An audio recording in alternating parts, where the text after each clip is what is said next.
Can a game with good reviews, stylish gameplay, and a dev that has a great history fail to connect with players? Let's find out.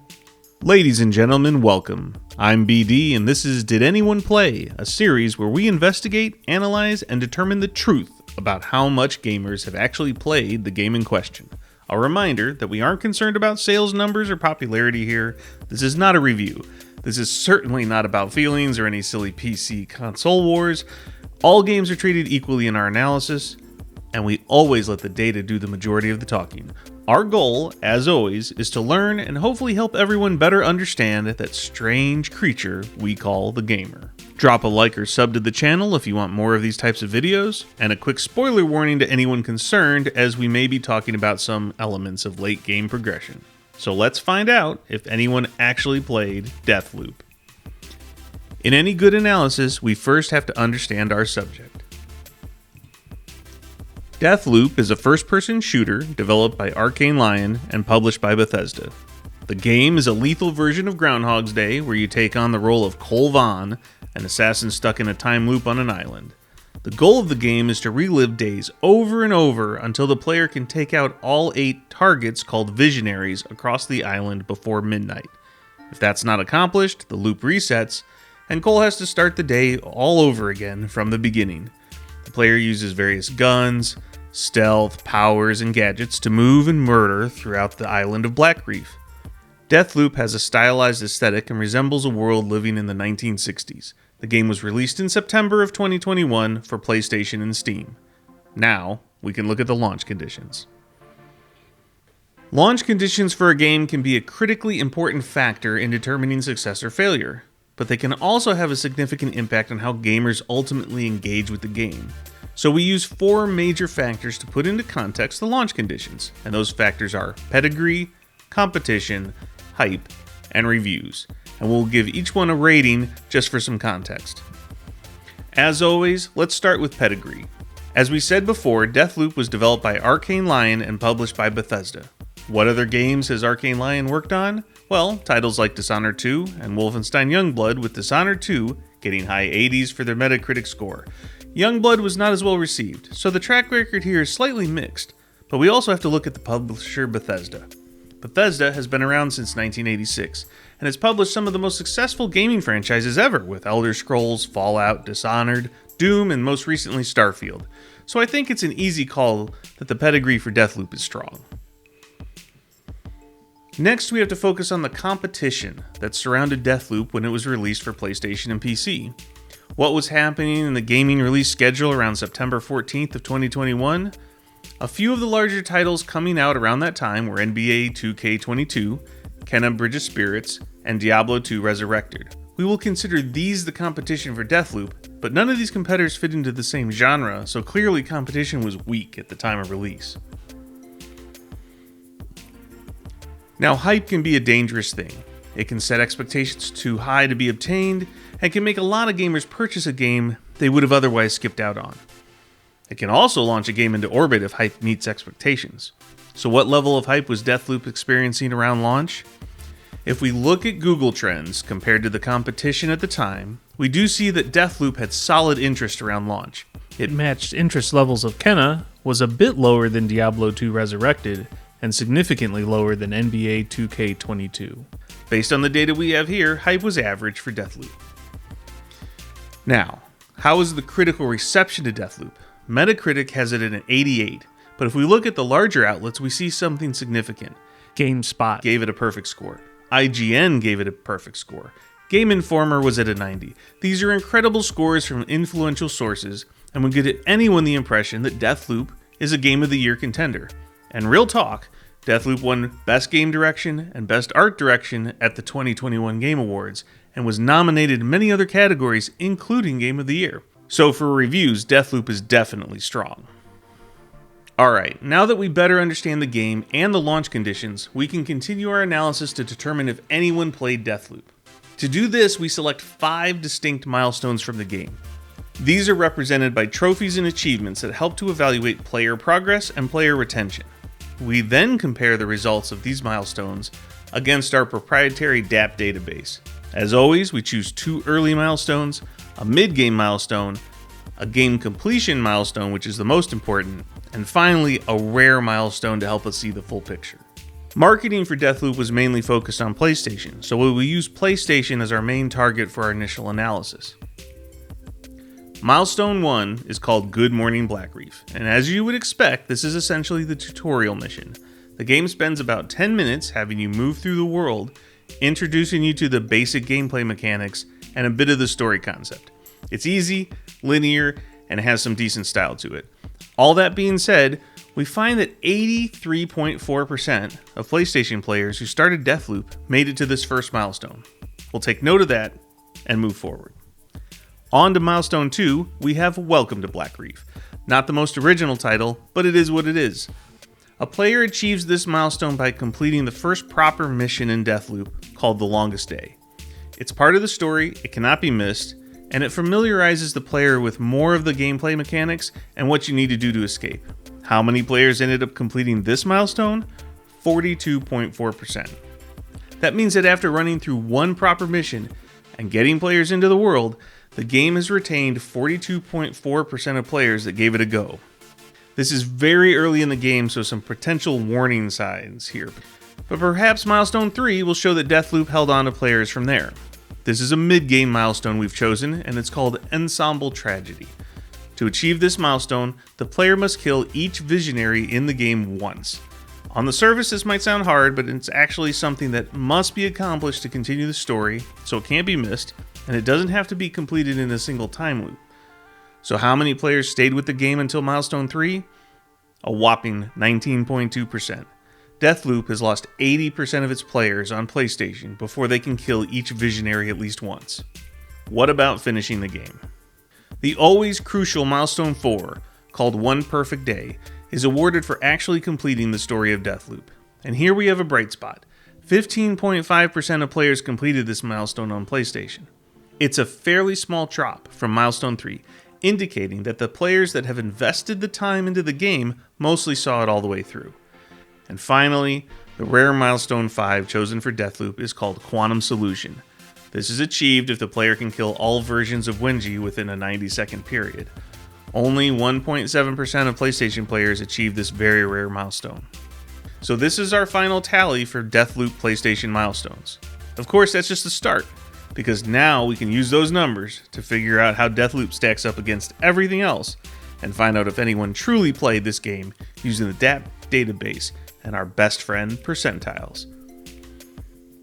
A quick note, I'm not going to teach you all about statistics in this video, but to make it simple, we've created 6 percentile rankings, with bronze being the lowest played ranking and legend being the highest played ranking.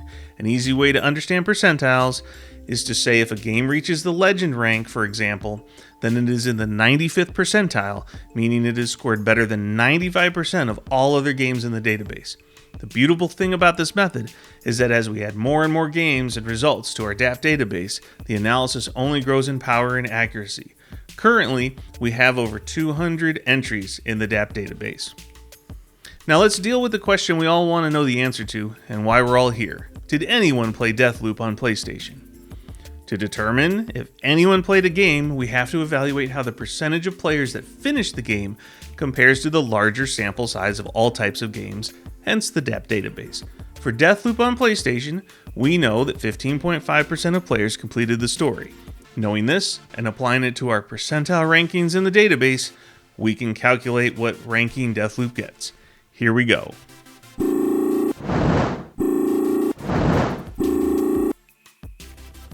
And there you have it. We know Deathloop on PlayStation achieved a silver ranking, which means that the game performed below industry average and only performed better than 30% of all other games. In other words, not many people played Deathloop on PlayStation.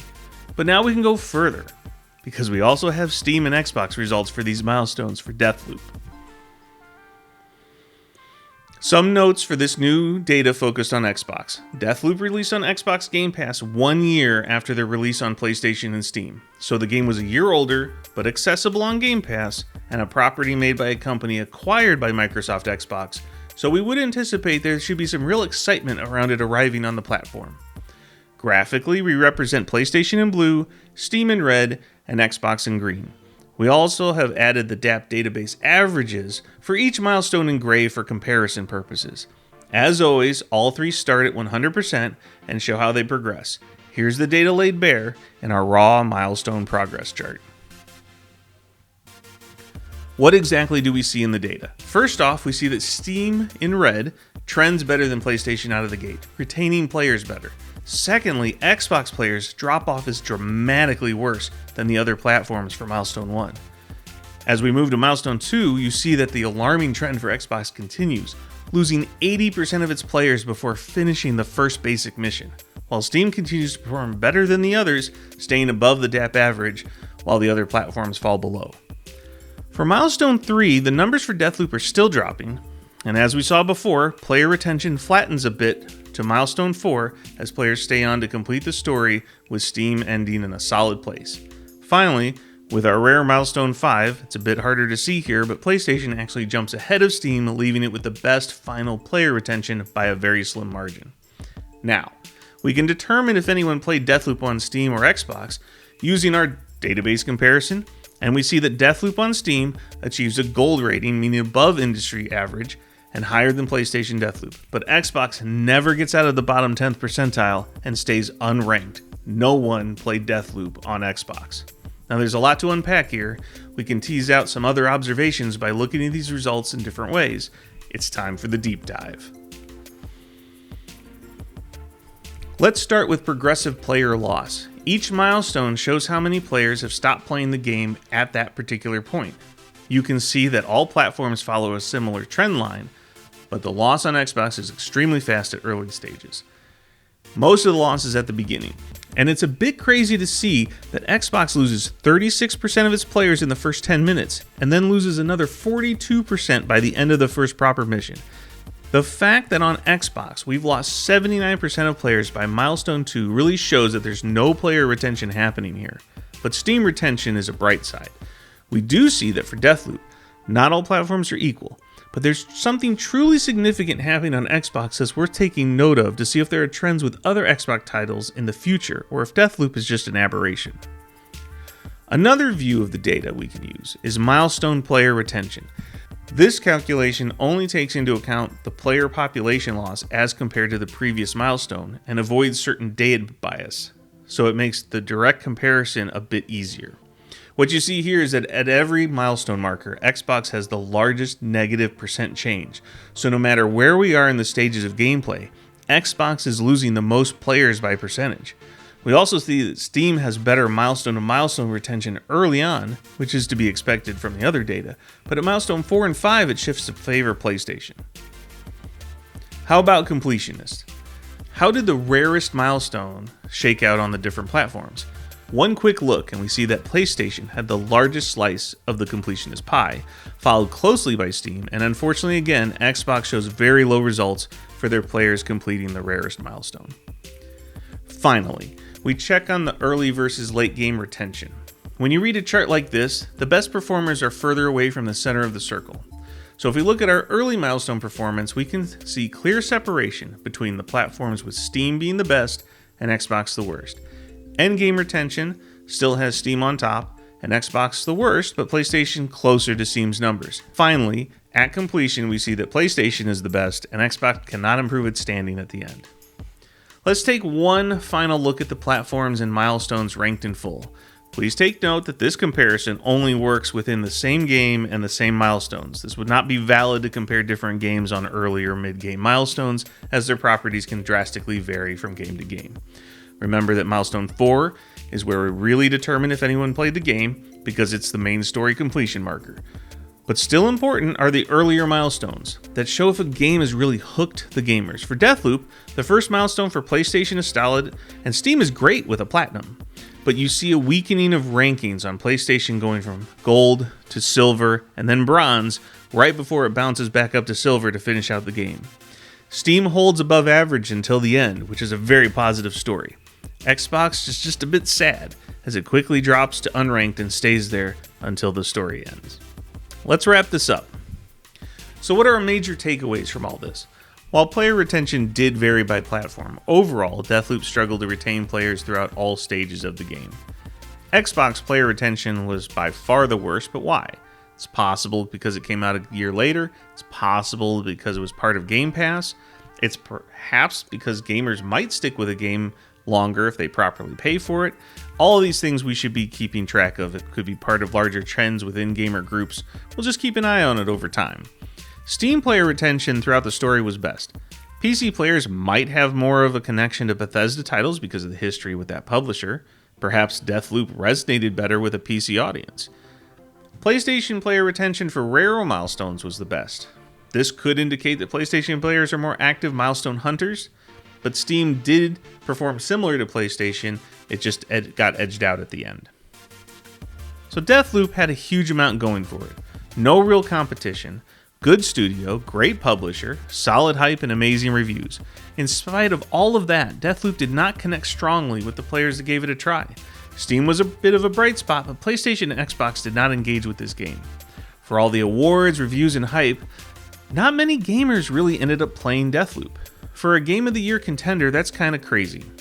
Hopefully, this can help inform future developers who can look at how Deathloop did not connect with players, could not keep them engaged long term, and they try a different path. In the end, the goal for the creatives that make a game is to have people experience that game.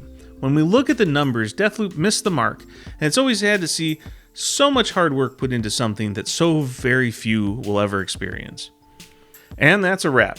If you enjoyed this video, don't forget to do all the YouTube support stuff. I'd love to read any comments you have down below. What conclusions did you all take from this data? And of course, feel free to suggest the next game we should look at to determine if anyone played it. Until then, take care of yourself and each other.